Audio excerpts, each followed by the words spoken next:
Hello, guys, and welcome to the LG Fitness Podcast. I hope you are doing well. I hope you had a good week, and I hope you've enjoyed the podcast episode so far. So, this is episode number 7, I think, now, rattling along nicely. So, if you're enjoying the podcast, if you've listened to it, if you've enjoyed any of the episodes so far, then please reach out. Just let me know. I hope that these are of use to you. And like I said, if they are of use to you, then just reach out. Let me know. Let me know that you've listened. Let me know if they are helpful and what you've found or what you've taken away from them. And if you wouldn't mind leaving a review or something like that, sharing it with a friend. Anything that you can do to help the podcast grow. If it helps you, then it might help someone else. So would love that if you could share it with someone else, or like I said, leave a review. That would be amazing, and I would appreciate that very, very much. Now, in today's episode, we're going to talk about how to respond from setbacks, and how essentially your mindset is going to play a massive role in the results that you achieve, in your ability to get in better shape, all of that sort of stuff, because ultimately mindset is going to underpin everything that we do. We can talk about calories, we can talk about training, we can talk about steps, we can talk about hydration, we can talk about all of that sort of stuff. But ultimately, life is going to throw you curveballs. Life is going to make things a lot more difficult for you to adhere to a plan, to stick to your goals, to stick to your calorie targets, all of that sort of stuff. Life will just throw obstacles in your way, and how you respond to those obstacles, how you respond to setbacks, and all of that sort of stuff is going to make or break really the results that you achieve. So this is the reason why I wanted to talk about this today. Now, I wanted to share a little bit of a story from me recently. Now, I don't really share too much about myself. Most of you that do sort of know me will know that I play football. I play a relatively decent standard, I would say, and yes, something that has been a major part of my life for as long as I can remember. I've always played football since I was growing up, since I was very young, since I could probably walk. I was kicking a ball around, and it's something that I very much enjoy doing, and it's something that I want to continue doing until I'm essentially too old to be able to do stuff. Not that there ever is a too old, if you like. There's obviously things now where you've got like walking football and all that sort of stuff, but in terms of playing to a decent standard, then I want to be able to play sort of as high as I can for as long as I can. And like I said, as I get older, I'm obviously not going to be able to play as high as I maybe want to, which is probably the time that I'll knock it on the head.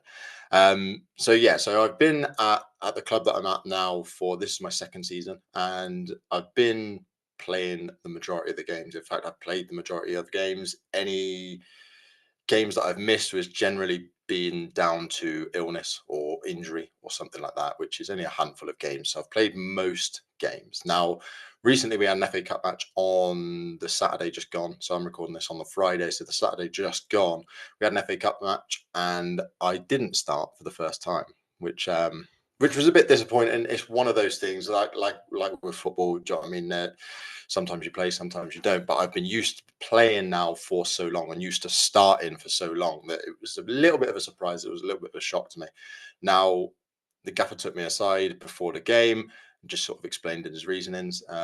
Just said that I wasn't looking myself, essentially. Like, I wasn't looking like super fit like I have been. And essentially, for that reason, I was going to be on the bench, which was, I was like, okay, I was a little bit surprised, but it was fine. You accept that decision and you move on. Now, the reason why I wanted to share this story is because of, like we're going to speak about today, is how you respond to these types of things. Now, this is a very minor issue. I get that. There's obviously people that are going through way worse situations in terms of setbacks, and stuff like that. Like, this is a very minor thing to happen. It's not the end of the world. It's not that deep, but still, I think there's a lesson to be learned from it. And I think how you respond to these setbacks will determine whether or not you are successful with whatever it is. Now, the big thing for me is I could have responded in two ways. Like, I could have responded and not really taken any responsibility, and I could have just been going, "Oh, fuck you, I don't agree, fuck that, like, I'm not going to bother doing anything, what's the point?" That sort of thing. Like, I could have responded in that way. But is that going to get me what I want? Probably not. And ultimately, what I want is to be playing football. I want to play as much football as I want. So is that response going to get me to the goal that I want? Probably not, right? Now, my response is to be like, right, okay, cool, I accept that decision. I don't maybe don't necessarily agree with it. I don't necessarily need to agree with it, but ultimately it doesn't matter whether I agree or whether I'm not. It's important that I now do something about it. So recently I've been stepping up my training a little bit. Now I can sit here and say, oh, I am fit, I am this, I'm that, but ultimately, am I as fit as I could be? Probably not. I've had a lot of other stuff that I've been prioritizing recently in terms of I've been producing a lot more content lately. I've been focusing on the podcast, focusing on my work, focusing on creating content for Instagram, all of that sort of stuff, work with clients, all of that sort of stuff. Now, those are all great and they're all important. But ultimately, when I look at my own training over the last 2, 3 months, maybe, have I prioritized it as much as I can? Probably not. I've also had a bit of a shoulder injury. But again, these are all just things, they're all just excuses that are stopping me and preventing me from actually doing stuff and actually getting myself fit and getting myself in the gym and doing the things that I could be doing. And I'll touch on the language we use in terms of like when we say could and should. I'll touch on that a little bit later. Um, but yeah, there's things that I could be doing more of, and I haven't really prioritized my training as much as I maybe could have been recently. So am I as fit as I could be? No, absolutely not. So what am I going to do about it? As I'm going to start prioritizing my training a little bit more, make sure I get into the gym, make sure I get out for a run, make sure I do my cardio, do all of those things so that then I have no excuse in terms of not playing on a match day, for example.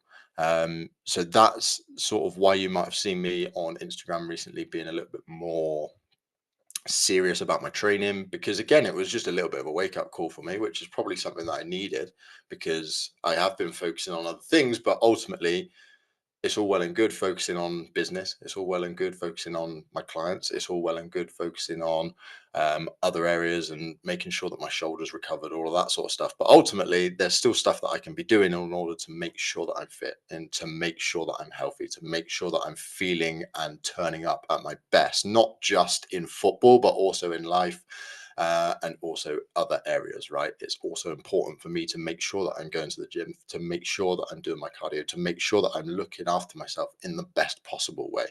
And I haven't done that as much as what I could have been. I've still been doing a little bit here and there, but I've not been doing anywhere near the level that's going to help me feel good, and help me feel positive.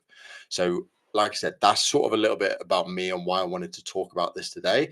Now, many of you are going to have lots of setbacks when you're trying to diet, when you're trying to get in shape, when you're trying to improve your health and fitness in one way or another. Some setbacks are going to be a lot more major. Like I said, this setback for me, if you can call it a setback, is very minor.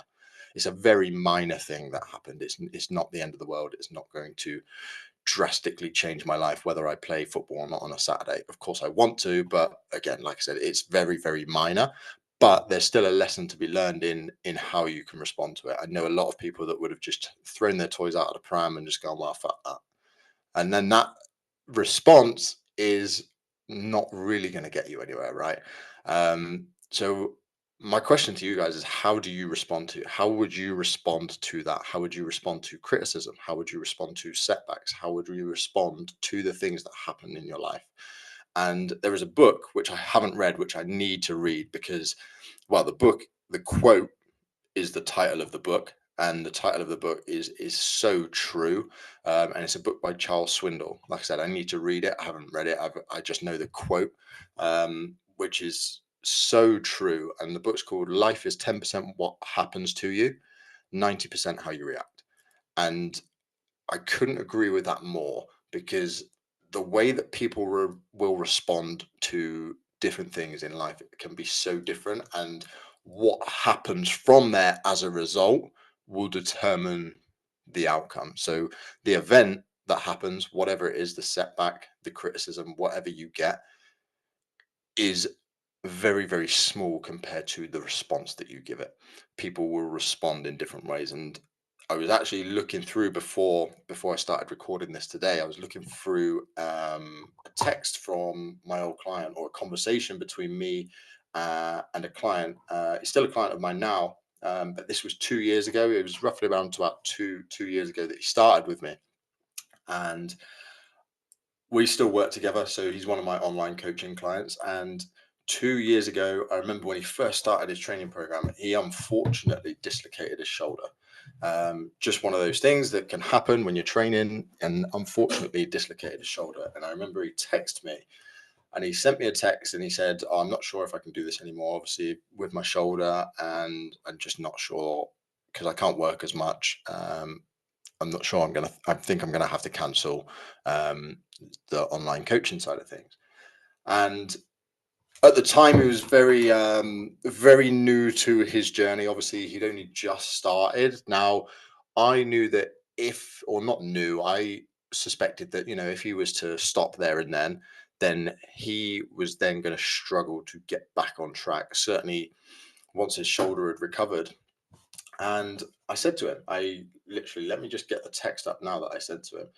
So we spoke about it, and I said, look, if you can find a way to continue going, what we can do is work around this injury. What we can do is try and train around it and try and keep moving you forward. I think I said it's a good opportunity to focus on nutrition, to focus on other areas that we can train. So it was just avoiding, obviously, a shoulder. With a dislocated shoulder, we're not going to train shoulders, but we can train around it as much as we can. We can do some leg work.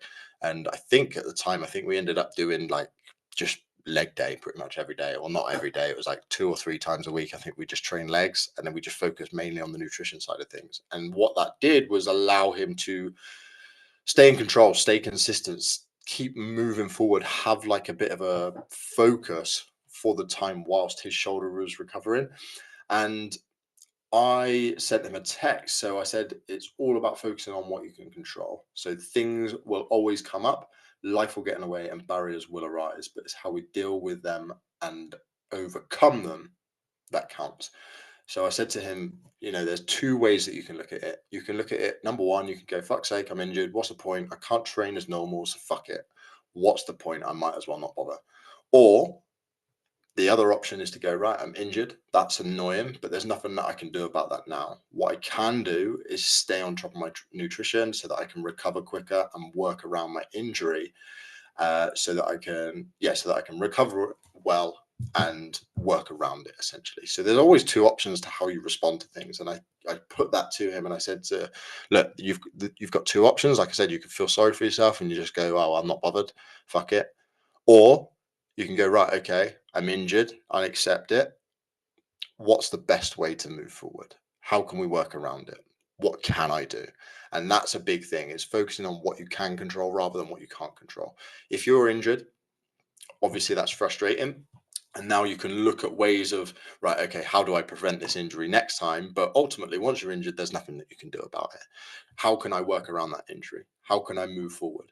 Now, he eventually obviously stayed on, like we're still working together now. And I think at the time he was about 160 kilos. I think he's down to around about 120 kilos now. So that period where he just went, okay, do you know what? Yeah, let's keep going. Let's work around it. And like I said, I think we were trained legs like 3 days a week, and just like left his arms whilst his left his upper body whilst his shoulder was recovering.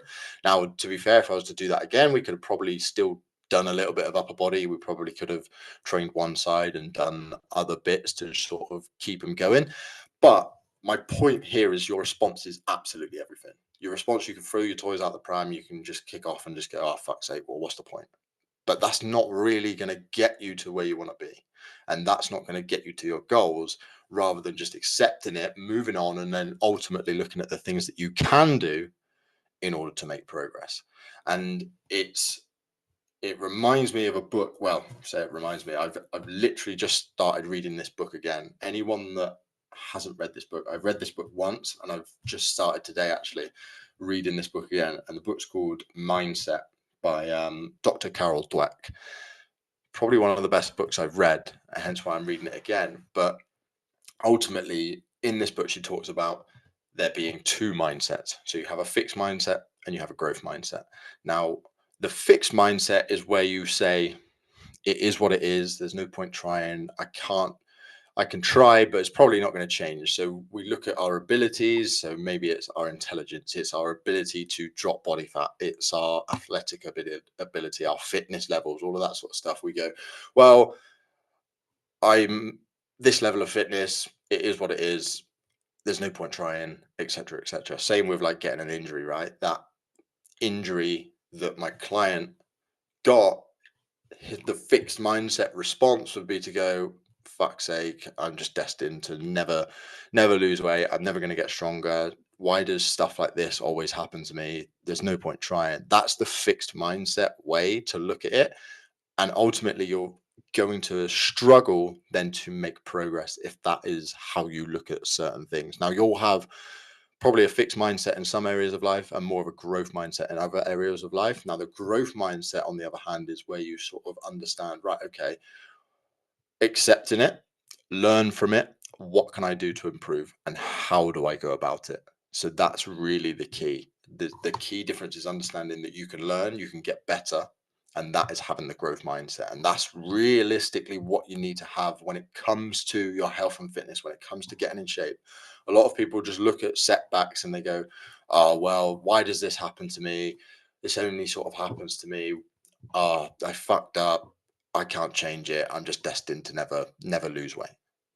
And that then will lead people to just not trying, to giving up. And obviously, as we know, when you give up, when you don't try, that is when you stop making progress, essentially. So if you can learn from your mistakes, if you can accept your mistakes, that you will make mistakes, and that those mistakes don't have a bearing on you as a person, you can learn from it, grow from it, and become a better person for it. If you can adopt that growth mindset, then you will make more progress in the long term. An analogy she uses in the book is person A and person B, right? And both person A and person B, they park on a double yellow line, and go away for 5 minutes to the shops. Person A comes back, they see the ticket on the car, and they go, fuck's sake, fucking traffic warden, calls the traffic warden a wanker, it's their fault, fucking why does this always happen to me, etc., etc. That's person A. Very much the fixed mindset approach. The person B, person with a growth mindset, will park on the double yellow line, they go away to come back and they go, yeah, probably shouldn't have parked on the double yellow line. Probably knew that this was going to happen. I'm going to pay the parking ticket, get on with it, move on. I'm going to learn from that in future. Probably shouldn't do it. I knew I shouldn't have done it, but it is what it is. It's done now. Who do you think out of person A and person B is able to grow more from that experience? Who is able to learn from that experience? Person B, right? Person B is going to be able to learn from the experience and accept their mistakes, learn from it, move on, and improve later down the line. And it's the same thing when it comes to your fat loss journey. You will make mistakes. If you go over your calories, for example, is a good way to look at it. If you go over your calories, do you go, oh, fuck's sake, fucked it, what's the point in trying? I tried really hard, I still went over my calories, what's the point? I'm just going to eat everything in sight. Or do you go, right, okay, I went over my calories. Why did I go over my calories? Was it because I didn't have enough sleep last night? Was it because I was stressed? Is it because I'm boredom eating? Is it those types of things? What has maybe caused me to overeat? Or perhaps I just overate because I wanted to. Cool. What am I going to learn from this? How am I going to take it into next time so I can avoid this? Or how am I going to learn from this so that I can actually progress long term? Adopting that growth mindset and being accepting of your mistakes and being able to learn from it will put you in a much better position to be able to make progress with your goals, learn from your mistakes, and move forward. If you see your mistakes as something that is innate to you and something that just can't be helped and it is what it is, then you're really going to struggle to break the barrier. You're really going to struggle to move forward. Whereas if you just accept that it's all a learning phase, it's all part and parcel of the process, then I guarantee that you will make more progress long term. You ultimately just have to take responsibility for your actions and take responsibility for your learning and your growth and just say, right, okay, I made a mistake. Why did I make a mistake? How can I improve on that next time? I hope that makes sense. I did say about the language that we use in terms of I could, I should, this is sort of like a separate point, but I did mention it earlier. So, in terms of the language that you use when you say, oh, I should be doing X amount of training sessions a week, or I should be, so using my example, like I could be fitter right now. I could be fitter gives me, it empowers me to make decisions to actually improve. If I just say, oh, I should be fitter, it doesn't really give me the opportunity to actually make change to that. It's just saying, oh, I should be. Well, why should I be? I could be if I did X, Y, and Z. So therefore, I'm empowered to then do it. And it's the same with you guys. If you're struggling to get to the gym, or if you're struggling to make progress, saying, oh, I should be doing more, or oh, I should be, or I need to improve my nutrition, I should be doing better with my nutrition. Why? Why should you be? Why do you need to? Ask yourself those questions. Ask yourselves why, and it will give you the opportunity to be able to learn from it. Saying stuff like, I should, and I'm no psychologist by any means, but saying stuff like, I should, doesn't really give you the opportunity to actually change. It doesn't really empower you to make the decision to change. Whereas if you change I should to I could if I do this, I could if X, Y, and Z. It gives you that opportunity to, like I said, learn from it. It gives you the opportunity to change your behaviors. It gives you the opportunity to actually empower yourself to make a change and go for what you want. I hope this episode was useful. That was a little bit longer than I thought. I'm not sure how long we're on actually. But yeah, that was a little bit longer than I thought. I hope this episode was useful. If it was useful, just let me know. If you liked this sort of stuff, then please do let me know. If you've got any questions for other podcasts, then again, let me know. It'd be good to do like a Q&A episode or something like that. But as I said, I hope you enjoyed this episode. If you want to follow me on my Instagram, it's at Lewis Graham P. No, it's not. I've changed it. It's at Lewis Graham Coaching. On TikTok, I'm at Lewis Graham PT. My website is www.lewisgrahamfitness.co.uk, and you can reach me on email, lewis@lewisgrahamfitness.co.uk. Any questions, send them through on any of those platforms and I will get back to you. If you need any help with your health and fitness, then please do reach out. I'm more than happy to help with you. I'm more than happy to just sit there, have a conversation, talk through your plan. And if I can give you some advice, then great. If you want to work with me, then great. I'm not going to push you to work with me. If I can give you some free advice, like all of my social media content, it's all there for you to use if you want to use it. Share it if you enjoy it. If you want to work with me, let me know. I'll be more than happy to have a chat with you. I hope this episode was helpful and I look forward to speaking to you in the next one. Take care.